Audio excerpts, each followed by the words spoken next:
Hello, everybody, and welcome to my presentation on when coping strategies turn into addictions, how to assess and navigate. My name is Elka Shatkin, and I'm one of the counselors with the Mental Health and Wellness team, and I'm very happy to be here with you today to talk about this very important subject. We have a couple of learning objectives that I'd like to present. The first one is that together we're going to learn some key points about coping and addictions. There's going to be an introduction to key self-assessment questions for self-reflective purposes. And there's going to be some learning about where to go for additional information and support once you've gone through these different slides with me. One thing to keep in mind is the fact that this is not meant to be a substitute for treatment or any kind of official assessment. But really this is for psychoeducation, for self-reflection, and just to get to know a little bit more about this area that we call addictions. I'd like to underline that there are lots of exceptional circumstances that we're faced with sometimes in our lives. Times of significant stress, sometimes we may have gone through traumatic times, and that there are lots of different ways of facing these challenges. We're each unique. We have our own coping toolkit, and sometimes some of our coping tools are ones that are helpful. Sometimes they are ones that are less helpful, and that's normal. That's a part of being a human being. But what's really helpful is to get to know what our coping toolkit is like, when to use the appropriate tool, and under what circumstances. So that's a part of what we're here to talk about together today. It's important to note too that there tends to be an increase in substance use or unhelpful behaviors the more we are stressed.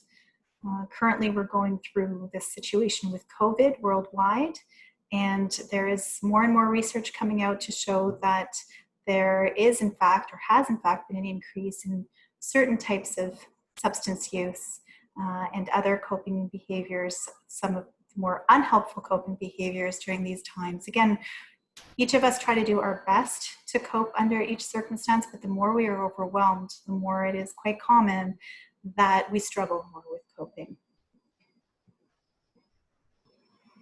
There are two main categories of addictions. The first one that you may be more familiar with are substances.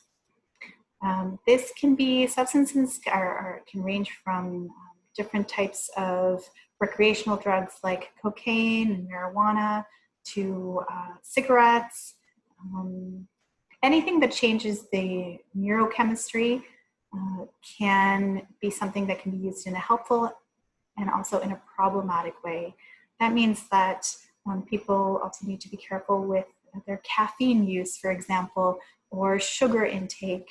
It's hard to see how these things can maybe be equated with one another, but if anything is used in excess long enough and to a great enough of an extent, it can become problematic on a number of levels, including for the body, but also for the mind, for our mental, emotional wellness. There are also behaviors that fall into the addictions category. This is something that used to be quite controversial, and in some areas perhaps still is, but there is more and more research, very solid research coming out to show that there are similar neurochemical things that happen in our bodies when we are engaging in activities in unhelpful ways. Some classic examples currently where there's a lot of literature is around gambling. There's more and more literature around gaming, video gaming, and social media use. But really this can apply to any behavior that we are doing in excess, and to be aware of when that's happening. It can be very useful to look at the scale of use or doing.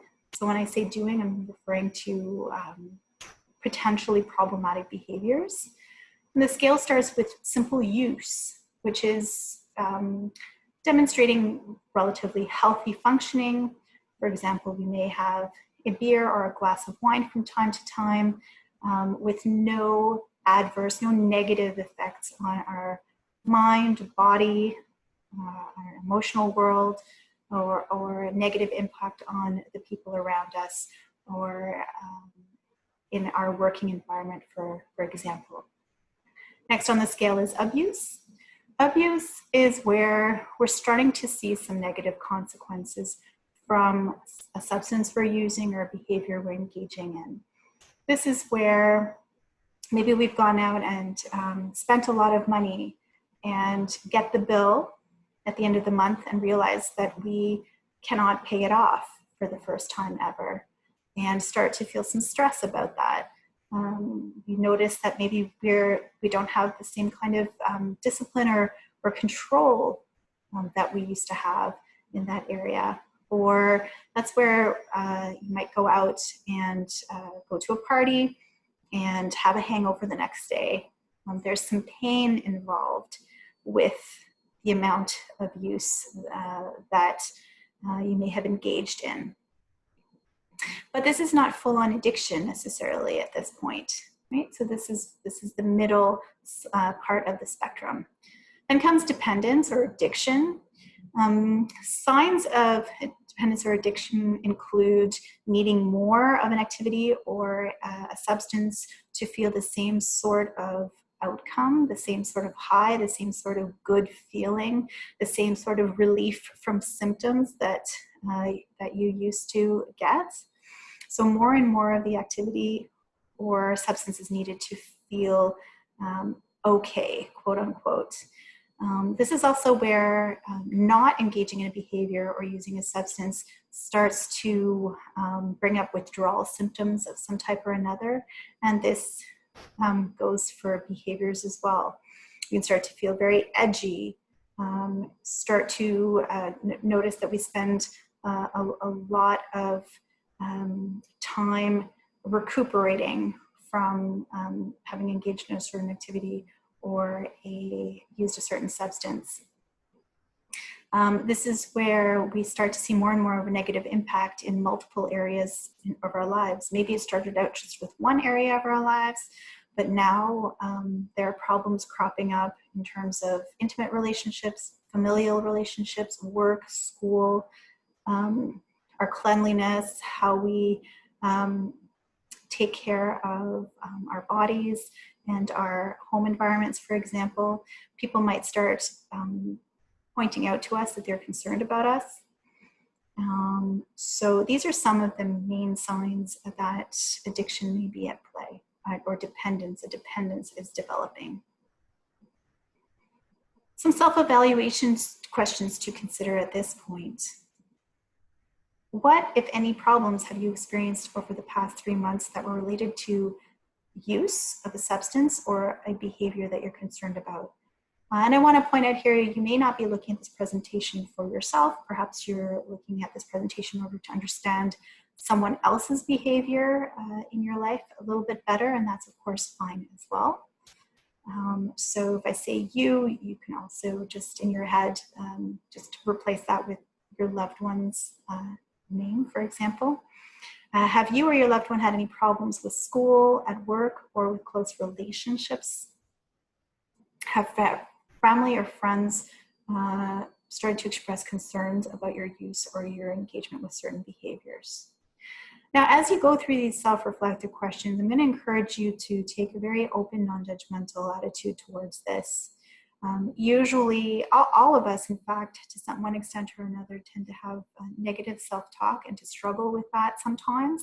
And in terms of going through this, something that's going to help, that helps us to engage with these questions in a healthy, helpful way, is to really see this as an opportunity to grow and learn, rather than to beat ourselves up in case you start to notice that there is a potential that there might be some issues going on for you personally in terms of this topic. So again, I encourage you to maintain a very open, non-judgmental attitude as you go through the remainder of these slides.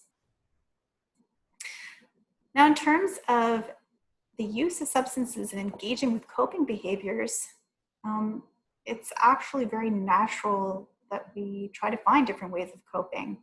And what we do to cope is usually linked to a perceived or an actual need that we have. For example, the need to feel more confident, the need to reduce stress, the need to feel better about ourselves in general. And at some level, what we're doing tends to meet those needs, at least to a certain extent, or else we wouldn't do it. Sometimes when people are reflecting on whether they have an addiction or identify that they do, I've heard people sometimes say that they feel very negatively about themselves. They hold a lot of shame. They wonder how they could be so quote unquote stupid in terms of having gotten themselves into sort of an addictive cycle. And really, I like to reframe that in terms of, we don't wake up one morning and decide that we want to be struggling with a certain type of coping behavior. What we do is we do our best to cope and to address needs that we have to the best of our ability. And simply sometimes we do that in a helpful way and sometimes in an unhelpful way. So reframing that can also help to normalize the fact that we all have better and less helpful coping strategies, and keep sort of that open attitude towards continuing to learn and not to find yourself in any kind of a shame spiral. Some points to consider. What positive and negative aspects do you see in your substance use or behavior? People are sometimes surprised at this question. How come we're, for example, not only talking about the negative aspects? Usually addictions are only looked at as a negative. And although they pose a lot of challenges for sure, again, these patterns tend to also meet some positive needs. And in order to meet those needs differently somewhere down the road, it's important to be able to identify what those even are, right? So if I, for example, use alcohol in order to help myself feel more comfortable in social situations, that is not necessarily a strange thing that I want to feel comfortable in social situations. It's just the way that I meet that need might not be serving me anymore. However, it's important for me to identify that is something that I struggle with. And then I can ask myself, how can I meet that need in a better and more helpful way than to, for example, drink alcohol to help with that? What are the consequences of substance use or engaging in certain behaviors at this point in your life? And what can you imagine maybe the medium and long-term consequences if you were to continue with substance use at the level that you're using right now, or engaging with behaviors in the way you are right now? Thinking ahead can also help bring some perspective in terms of whether what we're doing is helpful or is on the unhelpful side of the spectrum at this point. Self-reflective questions. So for these upcoming questions, feel free to stop the slides at any time. If you are doing this in particular for yourself, feel free to note the questions, the answers to the questions down on a piece of paper. Or if you want to just look at the slides one time without doing that, and then you decide you do want to reflect a little more deeply on these, feel free to go through the slides again and really mark down whether this is a yes or a no for each question. And at the end, we'll go through the results to help you to do a little bit of an assessment about where you are at in terms of the spectrum of addictions. So the first question is, do you need more use of the substance in question, or to engage more in the behavior in question to get the desired effect that you are looking for, basically? And when you don't use substances or engage in the behavior of choice, do you feel physically or emotionally uncomfortable at all? Have you used substances or engaged in behaviors of choice to cope with withdrawal? Do you think about using or doing often? When people are in a cycle of addiction, there tends to be quite a lot of time spent on thinking about the activity or substance, engaging with it, trying to get the substance of choice, or set up the circumstances to engage in the activity of choice, right? Getting to the casino, for example, or getting new games to add to an already large gaming collection to continue to engage in that more and more. Do you spend time thinking about and planning opportunities to get what you need or to use or do? When thinking about using or doing, has it been difficult to stop until you actually do use that substance or engage in that behavior? Have you set goals for when to use and or do and have not been able to follow through on those? So have you set parameters around it? Have you set boundaries or limits to how much you want to engage with that activity or use that substance and have not been able to stick to that? Have you tried to quit or reduce but have not been able to? Do you find yourself using or engaging behaviors more than you intended to? And perhaps feeling guilty afterwards or just feeling down on yourself? Has your use of substances or behavior of choice harmed your performance at work or school or harmed your relationships in any way? Has your use of the substance or engagement in the behavior affected your ability to fulfill the responsibilities that you have, whether on the home front, school, work, depending on your circumstances?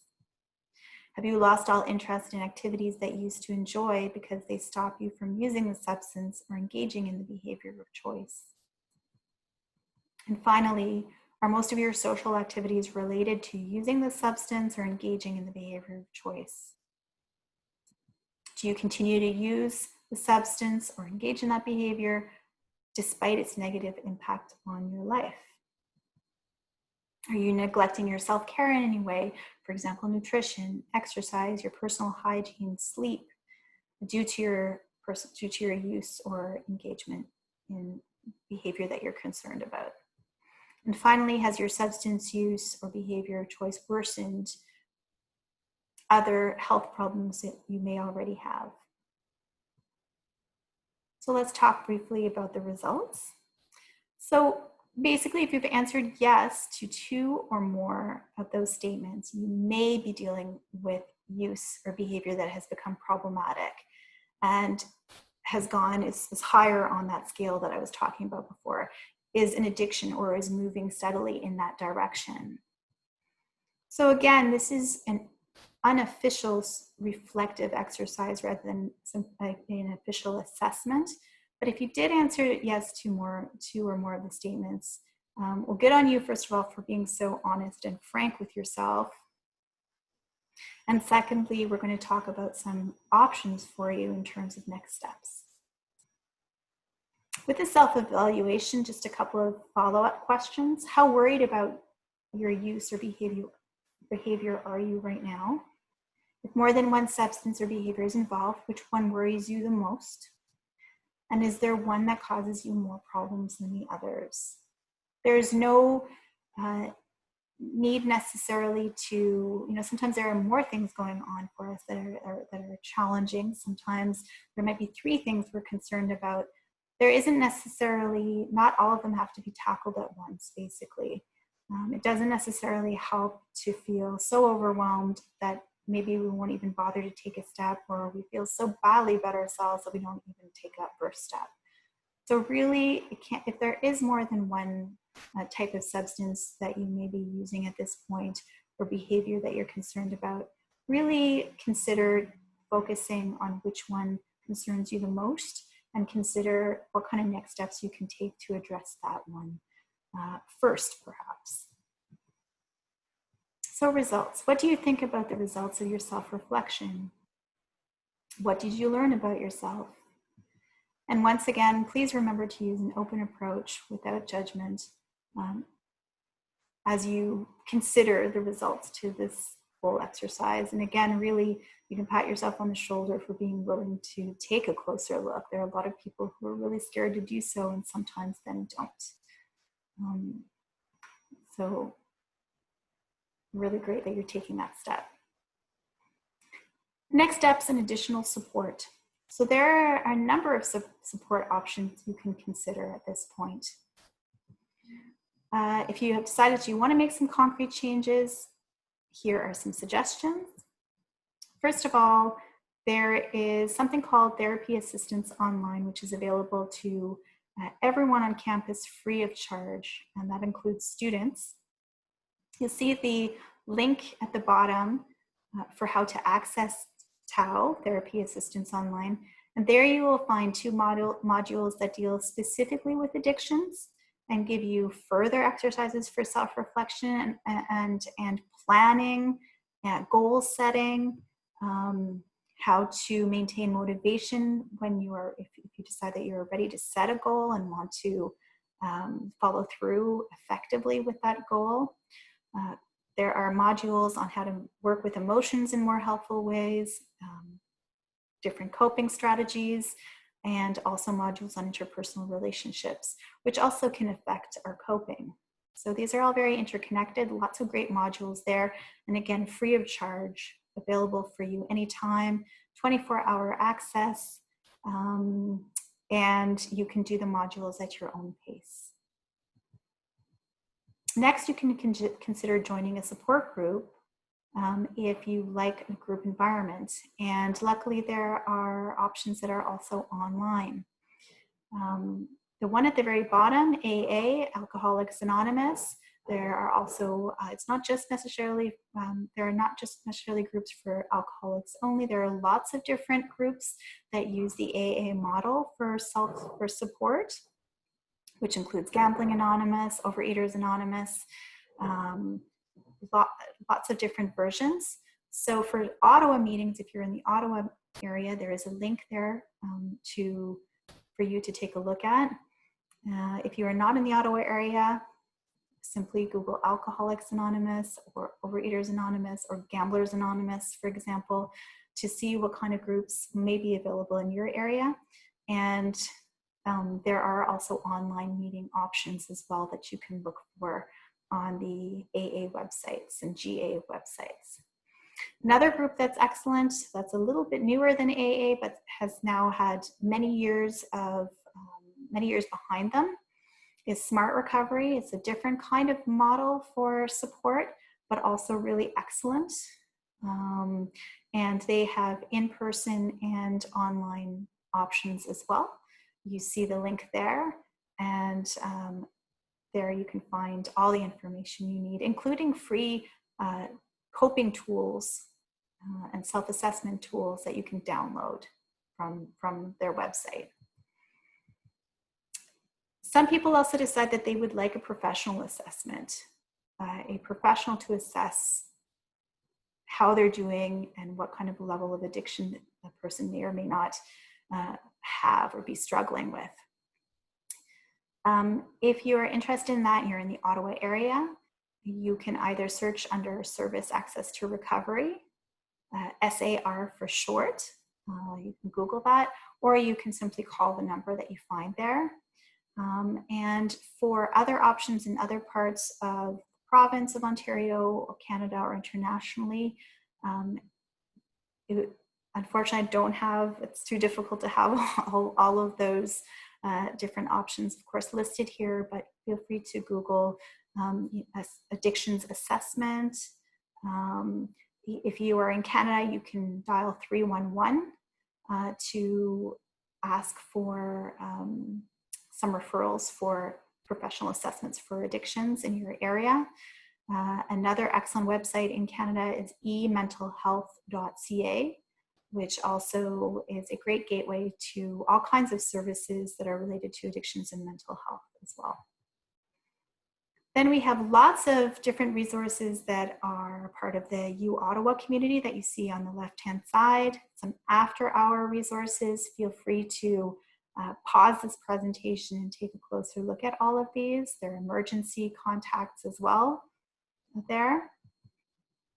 And finally, you also have the option of booking a counseling session with one of us where we can assess what's going on for you, and see what you're struggling with and what your needs are, and guide you in terms of next steps for how to, whether you do some work with us or whether perhaps some specialized services would be a better support, and then we help you to be able to access those. So that's the end of my presentation for today. I thank you for being here today to take a look. Please don't hesitate to reach out anytime to counseling services if you have further questions in terms of the area of addictions, and wishing you all the very best.